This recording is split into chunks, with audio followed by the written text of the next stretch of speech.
মার্কিন যুক্তরাষ্ট্রের সাবেক প্রেসিডেন্ট জো বাইডেন ছিলেন ইসরায়েলের অন্যতম মিত্র।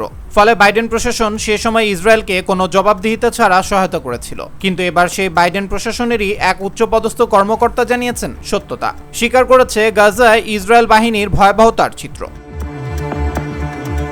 যুক্তরাষ্ট্রের সাবেক প্রেসিডেন্ট জো বাইডেন প্রশাসনের এক জ্যেষ্ঠ কর্মকর্তা অবশেষে স্বীকার করেছেন গাজায় ইসরায়েল যুদ্ধাপরাধ করেছে, আর এ ব্যাপারে তার কোনো সন্দেহ নেই।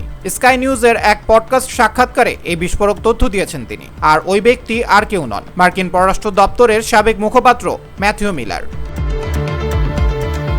2023 সাল থেকে বাইডেনের মেয়াদ শেষ হওয়া পর্যন্ত মার্কিন পররাষ্ট্র দপ্তরের মুখপাত্র হিসেবে মিলার দায়িত্ব পালন করেন। তখন তিনি বেশ কয়েকবারই ইসরায়েল গাজা ইস্যু নিয়ে বিবৃতি দিয়েছিলেন, কিন্তু এবারই প্রথমবারের মতো জানিয়েছেন যে ইসরায়েল যুদ্ধাপরাধ করেছে। স্কাই নিউজের এক প্রতিবেদন থেকে জানা যায়, মিলারের দাবি বিশেষ কিছু ঘটনায় ইসরায়েলি সেনারা যুদ্ধাপরাধ করেছে, কিন্তু এটি এখনও রাষ্ট্রীয়ভাবে পরিচালিত যুদ্ধ অপরাধের নীতি কিনা তা নিয়ে প্রশ্ন থাকতে পারে। কিন্তু কিছু নির্দিষ্ট ঘটনা যে যুদ্ধ অপরাধের আওতায় পড়ে তা নিয়ে কোনো প্রশ্ন নেই।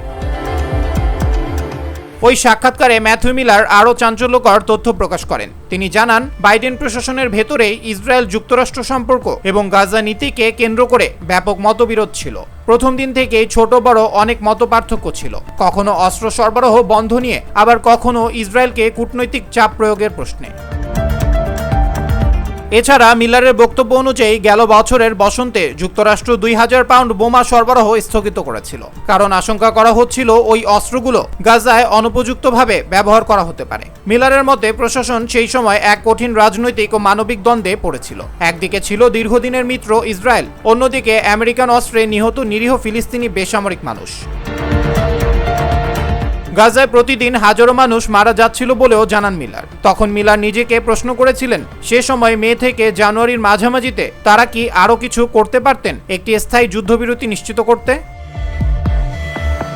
মিলারের মতে 2024 সালে অস্ত্র সরবরাহে বিলম্ব, বিশ্ববিদ্যালয়গুলোর প্রতিবাদ, ইউরোপীয় দেশগুলোর ফিলিস্তিন রাষ্ট্র স্বীকৃতির মতো পদক্ষেপগুলো হামাস নেতাদের একটি ভিন্ন ধারণা দিয়েছিল যে তারা যুদ্ধবিরতি না করেও তাদের দাবি আদায় করতে পারবে।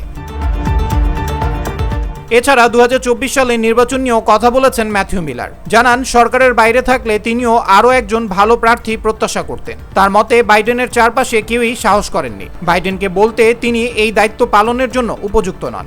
ম্যাথিউ মিলারের ওই সাক্ষাৎকারে উঠে এসেছে বাইডেন প্রশাসনের ভেতরের ভাঙন, সিদ্ধান্তহীনতা, নীতিগত দ্বন্দ্ব এবং এক যুদ্ধ বিধ্বস্ত অঞ্চলে যুক্তরাষ্ট্রের নৈতিক জবাবদিহিতার প্রশ্ন। একই সঙ্গে গাজা পরিস্থিতিতে যুক্তরাষ্ট্রের ভূমিকা নিয়ে কঠিন প্রশ্ন তুলেছে।